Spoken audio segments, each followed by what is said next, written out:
को पता है कि सिंध में बारिश की वजह से और सैलाब की घर मुतासिर हुए हैं, तो उनकी हम विज़िट करेंगे, आपको दिखाएंगे, कैमरामैन दिखाए तो।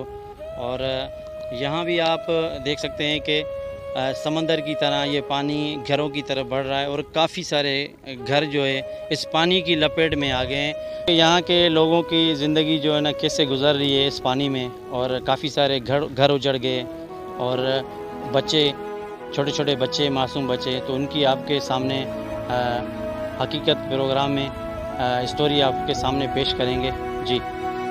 बस शास्त्रदान पंहिंजो मतिलबु कढी विया आहिनि, हिते को बि असांजो इंतज़ाम को बि कोन्हे। असांजा बच्चा ॾिसो तव्हां पाण, हाणे कोई कीअं कढिया आयासीं, कीअं यहाँ आहिनि, सामान वामान सभु लुड़ी विया आहिनि असांजा।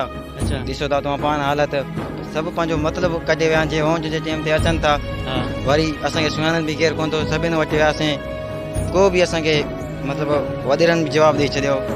बाबा जी, ही घणा घर हिन में पानी में जेको बुॾिया आहिनि, केतिरो? ये कम से कम तो 15-20 घर आहिनि हिते 15-20 घर आहिनि। हाँ, ऐं अंदरि काफ़ी जेके उहे लपेट में आहिनि। उहे बि लपेट में आहिनि, असां बि लपेट में आहियूं, ॾिसो था पाण।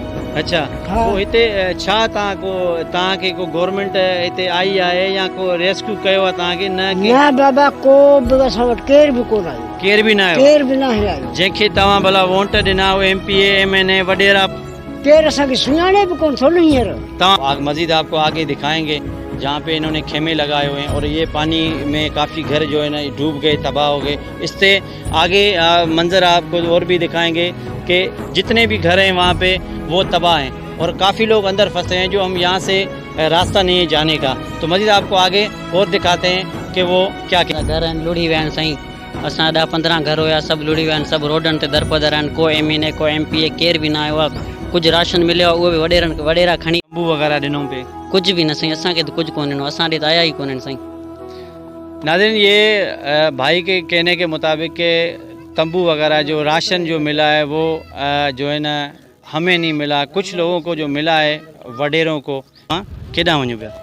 असां हेॾा कुझु घरनि जो सामान रहिजी वियो आहे, उहो खणण था वञूं, ऐं काफ़ी ॿिया घर ॿिया आहिनि उहे जेके ॿुॾी विया आहिनि पानी में। सकते हैं कि यहाँ का मंज़र आप देखें कि ये समंदर की तरह ये पानी और भी बस्ती की तरफ आ रहा है। ये तो मज़ीद आपको और घर दिखाएंगे कि और लोगों से बात करना है। अस्सलाम वालेकुम। पहिरें त इहो चवंदुसि त हिते असांजा 10-12 घर आहिनि, असां ग़रीब आहियूं, असांजा सभु घर किरी पिया, केरु बि असांजे लाइ कदम खणी कोन आयो। अॼु तव्हां मुआ आयो, बच आयो। हीअ कोठड़ी असां हिकिड़ो इहो बचो आहे, हिकिड़ो कोठी आहे, ॿियनि जो आहे, असांजो न आहे। असां इन में पनाह वठी नंढड़नि खे, जे कैमरा वारो ॾेखारे थी, सभु नंढड़ा मासूम मजबूर थी असां हिते पिया आहियूं। हाणे ते 10 घर असां हिकिड़े जाइ ते हिते पिया आहियूं, सही मजबूर थी।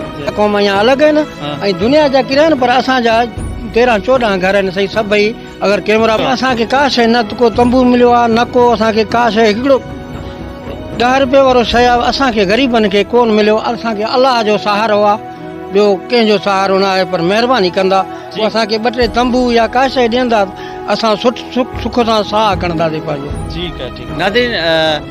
नाज़रीन, आपने बाबा की बातें सुनी कि हमें जो है कोई रिलीफ नहीं मिला और कोई हमें पूछने तक नहीं आया, कोई ना MPA ना MNA, जिन वडेरों को हम जो है ना वोट देते थे वो भी नहीं आए। तो और जो है मज़ीद आपको और नाज़रीन, बड़ी मुश्किल से हम पहुँचे यहाँ पे और चारों तरफ इन भाइयों के जो है ना घरों में पानी है। तो मज़ीद इनसे मालूमात करते हैं कि मज़ीद ये क्या कहते हैं, इनकी ज़िंदगी कैसे गुजरी है। जी, हमदर्द जे लाइ तव्हां ॾिसो पिया, ही बच्चा हिते विया रहे, नंढड़ा ॿार विया रहे मज़ूर।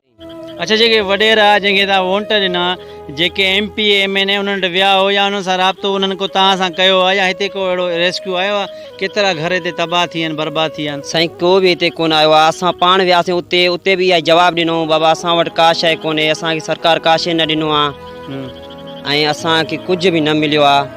असां तव्हांखे कोन ॾींदासीं, जेसि तक असांखे मिले पोइ असां तव्हां सां राब्तो कंदासीं। पर इहे आसरा ॾेई असांखे वक़्तु गुज़ारियूं। असां एतिरा ॾींहं 8-10 ॾींहं महीने मां मतिलबु असांखे वियासीं पंधु करे, पोइ बि असांखे इहा ई आसरा ॾिनऊं, जेका असांखे मिले त असां ॾियूं।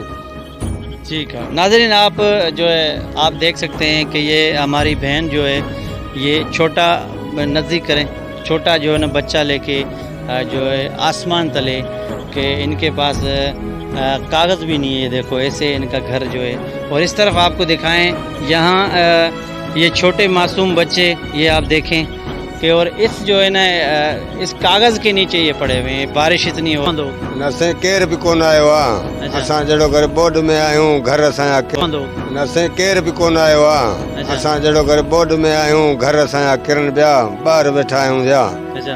ऐं ग़रीब माण्हू आहियूं असां वटि हींअर खाइण जे लाइ बि कुझु कोन्हे को आयो आहे इंतज़ामिया को केर भी कोन्हे। हेॾो पाणी बीठो आहे जो जी जी अञा बि केरु कोन आयो आहे त असां वटि जो अचे को मदद जे लाइ या को खणी अचे राशन पाणी ॾे। केरु बि कोन आयो आहे। अच्छा कीअं पिया रहो कीअं पिया तव्हां ही बसि इहो केॾी महिल बुख